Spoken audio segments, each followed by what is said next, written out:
ஆபிரகாமின் பேரனான யாக்கோபின் 12 பிள்ளைகளில் 4வது பிள்ளையான யூதாவின் வம்சாவழியில் வந்தவர் சாலமோன் ராஜா. அவர்தான் எருசலேமில் பிரம்மாண்டமான தேவாலயத்தை கட்டினவர். பின் நாட்களில் எருசலேம் தேவாலயம் இஸ்ரவேல் புத்திரர்கள் செய்த பாவத்தினால் 2 முறை தகர்க்கப்பட்டது. ஆனால் மறுபடியும் அது கட்டப்படும். அது கடைசி காலமாக இருக்கும். இந்த தலைமுறை அதை பார்த்தாலும் ஆச்சரியப்படுவதற்கில்லை. அதற்கு பின்பு புதிய எருசலேம் என்ற ஒரு நகரம் வரும். அது இந்தியாவின் நிலப்பரப்பை காட்டிலும் பெரிது. அதை போன்ற நகரம் உலகத்தில் இதுவரைக்கும் வடிவமைக்கப்படவில்லை. இனியும் அப்படி ஒரு நகரம் வரப்போவதில்லை. அந்த பிரம்மாண்டத்தை குறித்ததுதான் இந்த பதிவு. அறிந்து கொள்வோம் வாருங்கள்.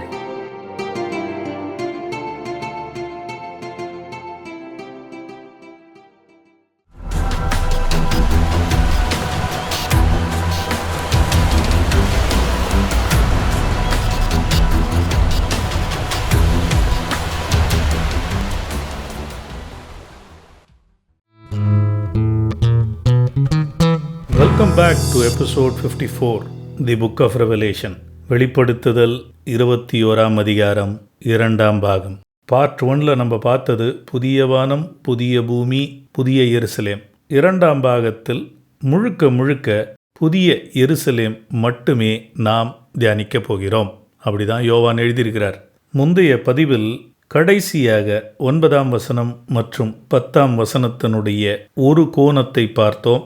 இன்றைக்கு வேறு ஒரு கோணத்தை பார்க்க போகிறோம். ஃபர்ஸ்ட் வசனத்தை படிச்சிடலாமே. பின்பு கடைசியான 7 வாதைகளால் நிறைந்த 7 கலசங்களுடைய அந்த 7 தூதர்களில் ஒருவன் என்னிடத்தில் வந்து, நீ இங்கே வா, ஆட்டுக்குட்டியானவருடைய மனைவியாகிய மணமகளை உனக்கு காண்பிக்கிறேன் என்று சொல்லி அவர் என்னை ஒரு பெரும் உயரமான மலைக்கு ஆவியில் அழைத்து சென்று பரிசுத்த நகரமான எருசலேம் தேவனிடத்திலிருந்து பரலோகத்தை விட்டு இறங்கி வருவதை எனக்கு காண்பித்தான்.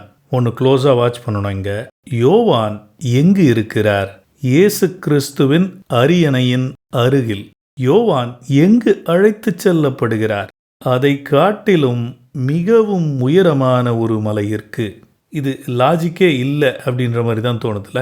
ஏன்னா ஜீசஸ் ஒரு இடத்துல இருக்கிறாரு, அதை காட்டிலும் ஒரு உயரமான இடம். பை த வே, இது ஒன்றும் புதிதல்ல. வெளிப்படுத்துதல் 4ஆம் அதிகாரத்தில் பூமியில் இருந்து யோவான் ஆவியானவரின் கட்டுப்பாட்டில் வந்த பிறகு பரலோக ராஜசபையிற்கு அழைத்து செல்லப்பட்டார். வெளிப்படுத்துதல் 17:3 வனாந்தரத்திற்கு கொண்டு செல்லப்பட்டார்.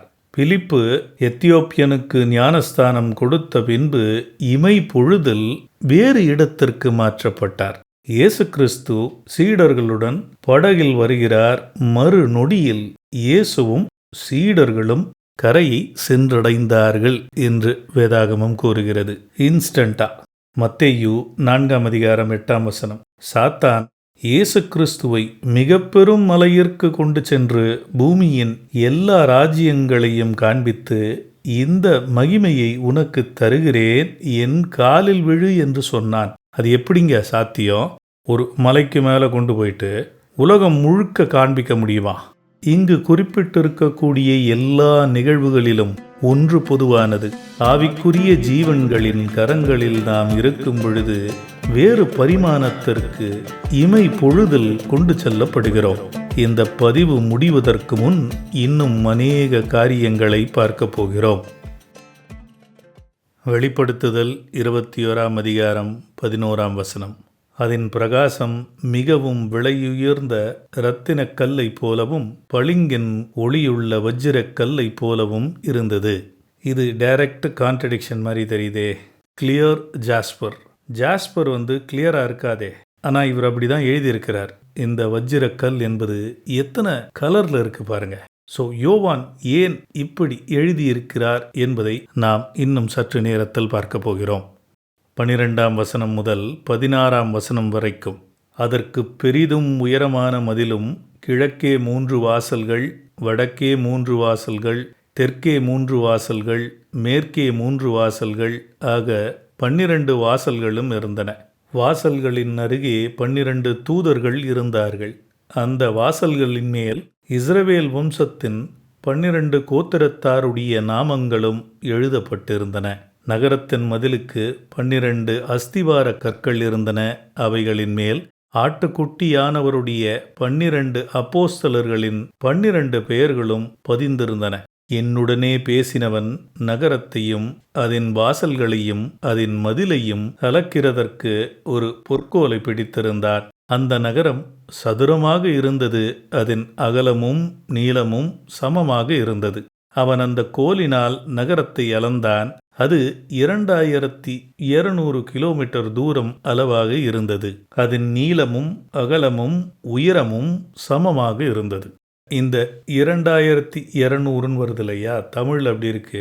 கிரேக்க மொழியில் இது ஸ்டேடியான் அப்படின்ற வார்த்தை. அதிலிருந்து வந்தது தான் ஆங்கிலேய மொழியில் ஸ்டேடியம் என்பது. ஜென்ரலாக சொல்கிறோம் இல்லையா, கிரிக்கெட் ஸ்டேடியம், ஃபுட்பால் ஸ்டேடியம், அதெல்லாம். ஒரு ஸ்டேடியா அப்படின்பது 0.185 கிலோமீட்டர். முதல் நூற்றாண்டின் கிரேக்க மற்றும் ரோம சாம்ராஜ்யத்தின் கணக்கின்படி யோவான் எழுதியிருப்பது 12,000. ஸோ மல்டிப்ளை பண்ணிங்கன்னா 2220 கிலோமீட்டர் தூரம் வரும். இதை நீங்கள் புரிந்து கொள்ள வேண்டும் என்பதற்காக ஒரு சில பிக்சர்ஸ் நான் காட்டுறேன். இப்போ பாருங்கள். உதாரணத்திற்கு கன்னியாகுமரியிலிருந்து அகமதாபாத் வரைக்கும் போனீங்கன்னா 2200 கிலோமீட்டர் அப்ராக்சிமேட்டாக. அதுவே டுவர்ட்ஸ் நார்த் ஈஸ்ட் போனீங்கன்னா கன்னியாகுமரி டு கல்கட்டா, அது ஒரு 2300 கிலோமீட்டர். இது எவ்வளவு பெரிய நிலம் என்பது புரிய வேண்டுமென்றால் ஒன்று சிந்திக்க வேண்டும். இந்தியாவின் நிலப்பரப்பு 33 லட்சம் சதுர கிலோமீட்டர். புதிய எருசலேமின் அளவு 49 லட்சம் சதுர கிலோமீட்டர். கிட்டத்தட்ட இந்திய நிலப்பரப்பு இன்டு 1.5 மடங்கு.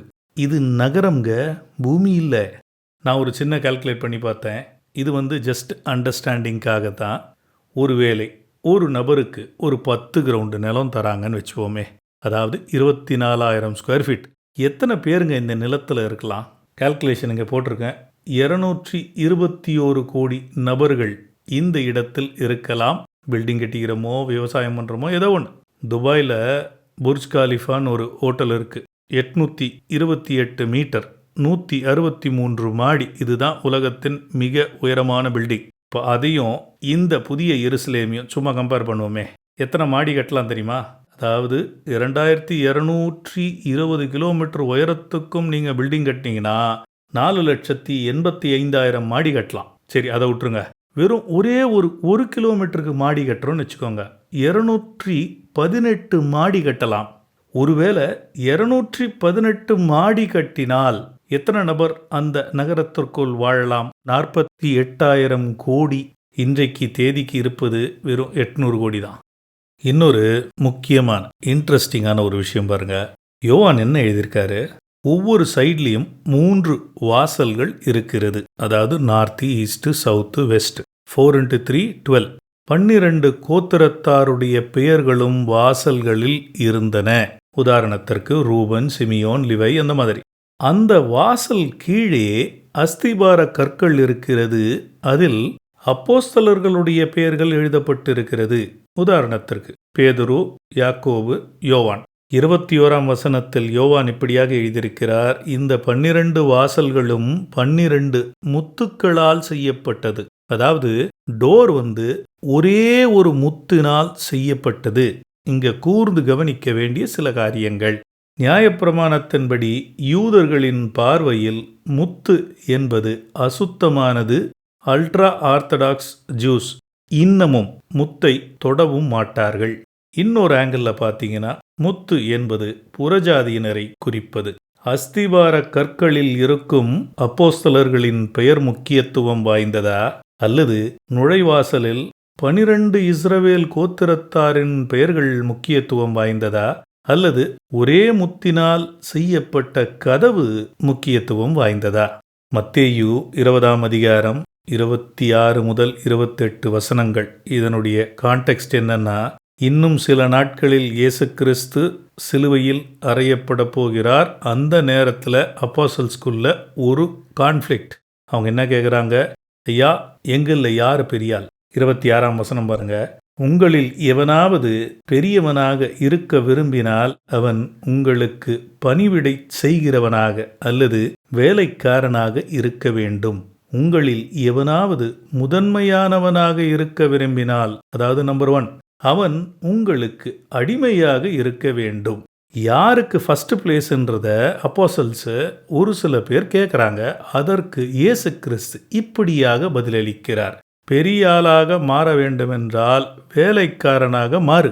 நம்பர் 1 மாறணும்னா பாக்கி இருக்கிற எல்லா அப்போஸ்தலர்களுக்கும் அடிமையாக மாறு. இனிமேல் கேட்பாங்க போயிட்டு அவர்கிட்ட? கேட்கவே மாட்டாங்களே. நான் ஏன் இதை சொல்கிறேன்னா, அநேக கிறிஸ்துவர்களுக்கு, யூதர்களுக்கு ஒரு கர்வம் இருக்கிறது. கிறிஸ்துவர்களுக்கு என்ன, நாங்கள் மேசியாவினுடைய மனவாட்டி. யூதர்களுக்கு நாங்கள் தான் அழைக்கப்பட்ட இனம் அப்படின்றது. அப்படியெல்லாம் ஒன்றும் கிடையாது. எல்லாம் வெவ்வேறு உறவுகள். இதில் யார் பெரியவர் யார் சிறியவர் என்பதையெல்லாம் நாம் கூற முடியாது. 17ஆம் வசனம். அவன் அந்த மதிலை அளந்தபோது மனித மற்றும் தூதர்களின் அளவின்படியே அது 144 முழமாக இருந்தது. ஒரு முழம் 18 இன்ச், அதாவது 1.5 அடி. மொத்தமாக 66 மீட்டர் உயரம் இருந்திருக்கலாம். இந்த மதில்களில்தான் வாசல்களும் அமைக்கப்பட்டிருந்தது என்பது குறிப்பிடத்தக்கது. 18ஆம் வசனம். அதன் மதில் வஜ்ரக்கல்லால் கட்டப்பட்டிருந்தது. நகரம் தெளிந்த பளிங்குக்கு ஒப்பான சுத்த பொன்னாக இருந்தது. திரும்பியும் கன்ஃபியூஷன் பாருங்க. வஜ்ரக்கல்லுன்னு சொல்றாரு, பொண்ணுன்னு சொல்றாரு. அதாவது கோல்டு எப்படிங்க டிரான்ஸ்பரண்டா இருக்க முடியும்? என்னதான் பிரச்சனை யோவானுக்கு? பார்க்கலாம், கொஞ்சம் வெயிட் பண்ணுங்க. 19 மற்றும் 20ஆம் வசனம். நகரத்து மதில்களின் அஸ்திபாரங்கள் எல்லா வகை இரத்தினங்களினாலும் அலங்கரிக்கப்பட்டிருந்தன. முதலாம் அஸ்திபாரம் வஜ்ரக்கல், 2வது எந்திர நீலம், 3வது சந்திரகாந்தம், 4வது மரகதம், 5வது கோமேதகம், 6வது பதுமராகம், 7வது ஸ்வர்ணரத்தினம், 8வது படிகபச்சை, 9வது புஷ்பராகம், 10வது வைடூரியம், 11வது சுனீரம், 12வது சுகந்தி. இவைகளே. சிலர் இப்படியாக சிந்திக்கலாம், நம்ம என்ன ஜெம்மாலஜிஸ்ட் கூட உட்காந்துட்டு இருக்கிறோமா? இவ்வளோ கற்களை வச்சு என்ன பண்ண போகிறோம்? இது ஒருவேளை பிரதான ஆசாரியருக்கு கொடுத்ததும் இதுவும் ஒன்றோ? இல்லைங்க, நான் அந்த சைடுக்குள்ளே போகலை. ஆனால் ரெண்டுத்தையும் கம்பேர் பண்ணிங்கன்னா இது வேறு அது வேறு. இன்னொரு இன்ட்ரெஸ்டிங்கான ஒரு ஃபேக்டர் இருக்குது, அதை நாம் பார்க்கலாம். மகிமையின் சரீரம் பெற்ற மனிதனின் பார்வையும் செவித்திறனும் பயணமும் முழுமையாக விளங்கிக் கொள்ள இப்பொழுது இயலாது. தூதர்களைப் போல நாம் மாறுவோமோ என்ற கேள்வியும் எழும்புகிறது. பூமியில் பேசுவது பரலோகத்தில் எழுதப்படுகிறது. அப்படியென்றால் அவர்களுடைய செவித்திறன் என்ன? மனிதனின் செயல்கள் பரலோகத்தில் இருந்து கண்காணிக்கப்படுகிறது. அவர்களின் பார்வை எப்படி இருக்கிறது? மனிதனுக்கு அறியப்பட்ட 3 முக்கிய நிறங்கள் RGB, ரெட், கிரீன், ப்ளூ, சிவப்பு, பச்சை, நீலம். இந்த 3 அடிப்படை நிறங்கள் மூலமாகத்தான் பல லட்சம் நிறங்களை காண முடிகிறது.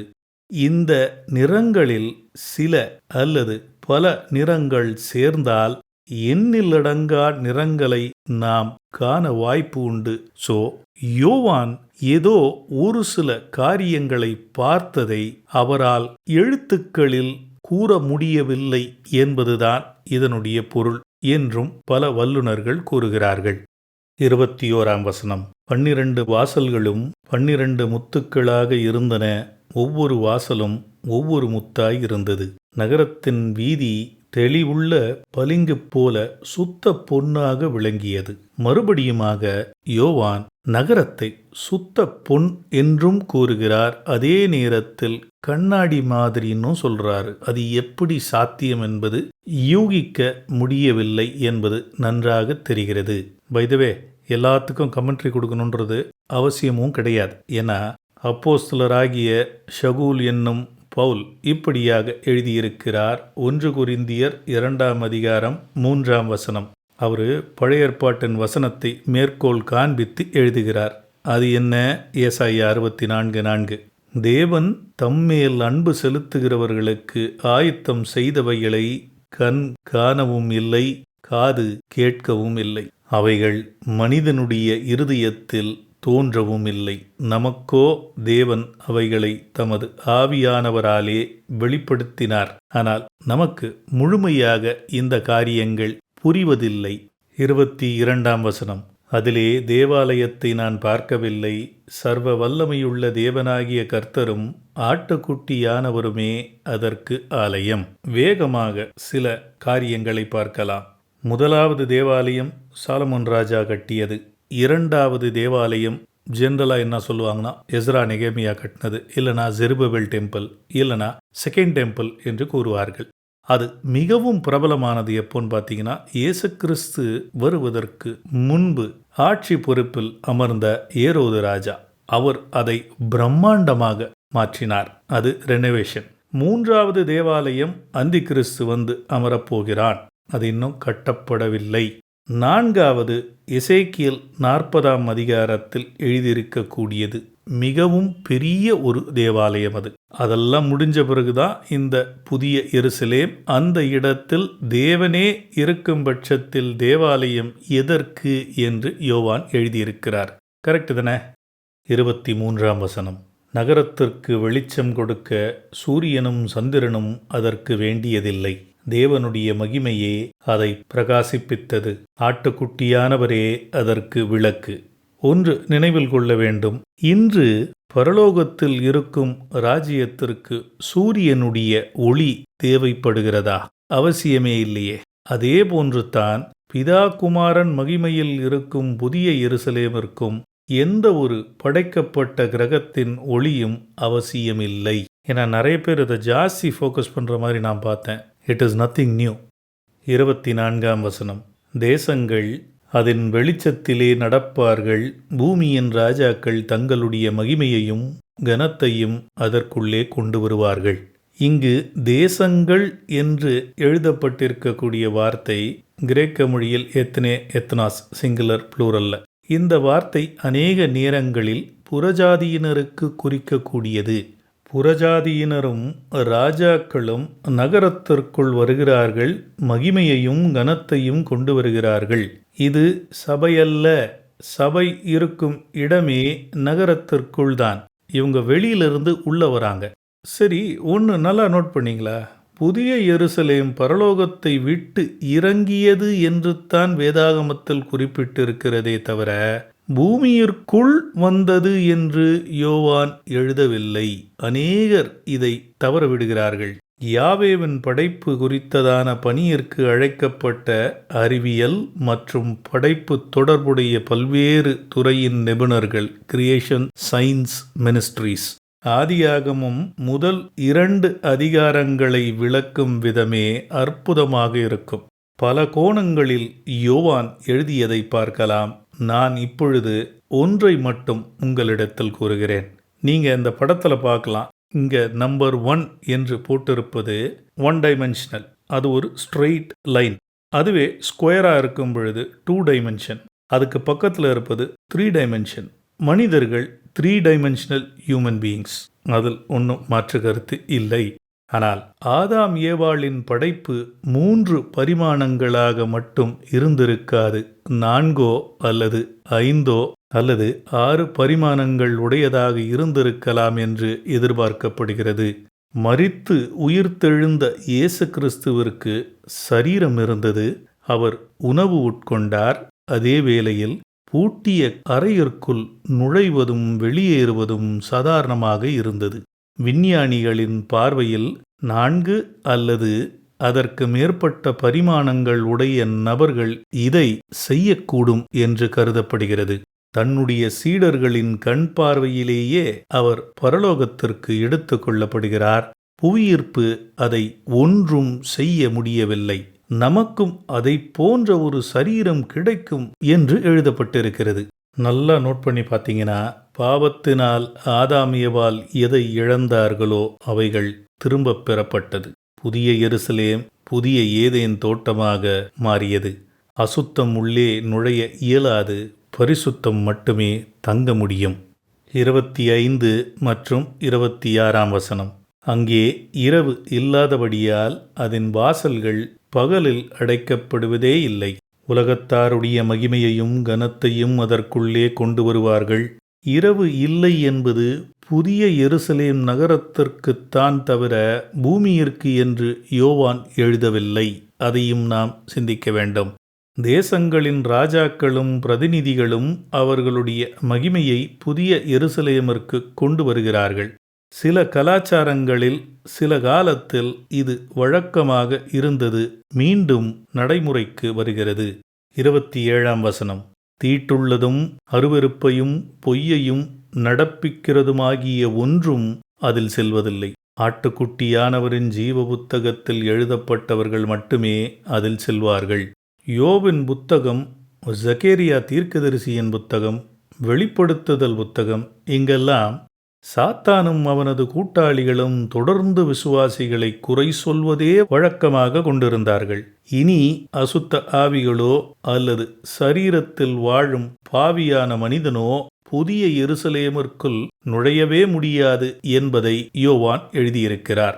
இந்த வசனத்திற்கு வல்லுநர்கள் மத்தியில் 2 விதமான கருத்துக்கள் நிலவுகிறது. ஒன்று, இது பொதுவாக கூறப்பட்டது, அப்படியென்றால் பாவம் இருக்காது.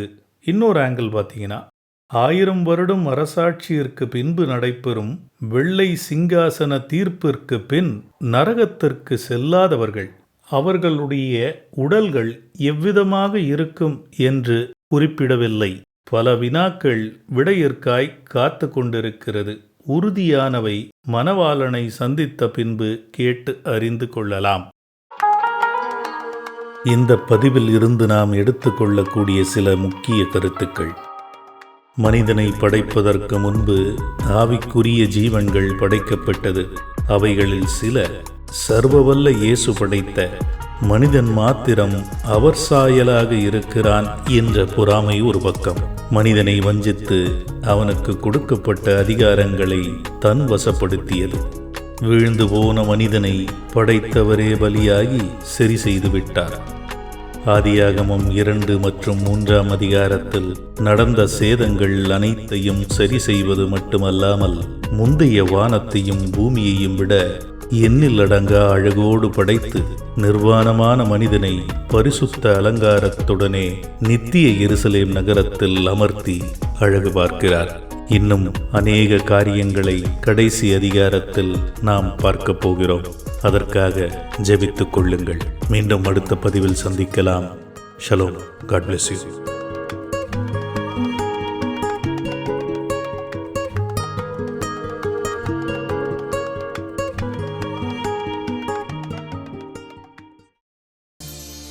கண்ணீர் கரைந்தோடும் நேரம் கழிந்தது, ஜீவநீர் புரண்டோடும் காலம் புகுந்தது. கண்ணீர் கரைந்தோடும் நேரம் கழிந்தது, ஜீவநீர் புரண்டோடும் காலம் புகுந்தது. தனனான தனனான தனனான